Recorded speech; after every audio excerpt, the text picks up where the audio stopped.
Good morning, everyone. Today we're presenting the project Brine Brilliance by KSN Senior Secondary School, Tirunelveli. What is the topic? The topic is halophyte agriculture for desalination brine management.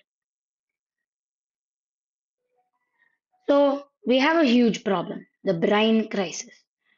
Chennai relies heavily on desalination, but the byproduct, brine, threatens marine life. Desalination produces millions of liters of hypersaline brine daily. Dumping it back into the sea alters local salinity and destroys marine ecosystems. So, normal disposal methods are quite expensive and they also take a lot of energy.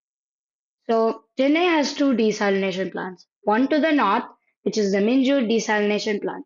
It intakes 237 million liters per day of seawater, but it only makes 100 million liters per day of potable drinkable water, and it outputs 137 million liters per day of brine. The other desalination plant is the Nemmeli desalination plant, more to the south. It takes in more, 575 million liters a day of seawater, but again produces 260 million liters per day of potable water, again resulting in 315 million liters a day of brine. So what can we see from this? Totally 452 million liters per day of highly concentrated salt water is discharged back into the ocean. So what is a solution? Well, it's a biological weapon, the halophytes, plants that actively love salt. Halophytes are specialized plants that thrive in high salinity environments.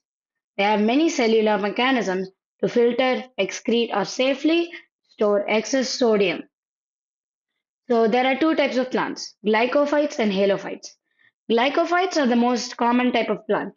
Well, they do not survive so well in salty environments and they don't grow that well. However, halophytes actively love salt. Therefore, they are better for what we are trying to see. One of the more famous halophytes is Salicornia, commonly known as sea asparagus. In the outer cortex of the stem, it has aqueous tissue. As the roots pull up salt from the environment, the plant stores lots of water in their huge parenchyma cells. This dilutes the incoming positive sodium and negative chloride ions so that they don't reach a concentration where it may kill the plant. So, what is our model? So, we're trying to intercept the brine before it hits the ocean and we're trying to use it as a resource. First, we collect concentrated brine from desalination factories. Then we dilute it a little with brackish groundwater or with wastewater. Next, we irrigate coastal halophyte farms, which like the brine water. Now, you may have a question. What are we going to do with all of this biomass, which is the halophytes? So, cattle can feed on halophytes, so we can use them as fodder, or we can generate biogas from all of this biomass. Therefore, it leads to massive economic value. So, is this feasible in Chennai? Of course it is. Chennai is geographically perfectly positioned to implement this.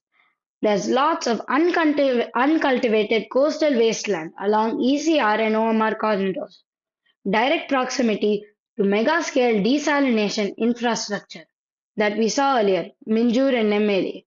And throughout the year, we have lots of sunlight, which accelerates plant growth and biomass production. You can see the uncultivated land along ECR and OMR.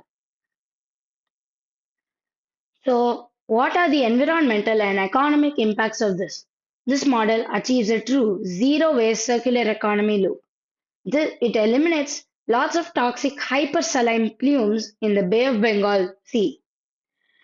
Coastal green belts, which is generated by the vast amounts of halophytes, absorbs lots of atmospheric carbon dioxide and it creates more revenue and jobs for Chennai's fishing communities. This is a linear economy where we extract, manufacture, and use. However, it generates lots of waste which is not used properly. Instead, a circular economy ends up using that waste through the 6 R's: remanufacturing, reusing, retrieving, recycling, redesigning, and reducing. This creates massive environmental protection and economic value potential. So, the conclusion: if we scale this project up, we might be able to change how coastal cities manage waste. Halophyte farming turns a toxic environmental hazard into an agricultural asset.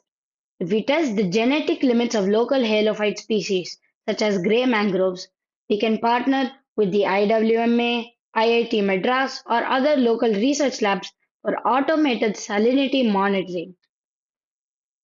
We green the coast with the waste of the sea. Thank you so much for listening. If you can ask any questions you have here. Thank you.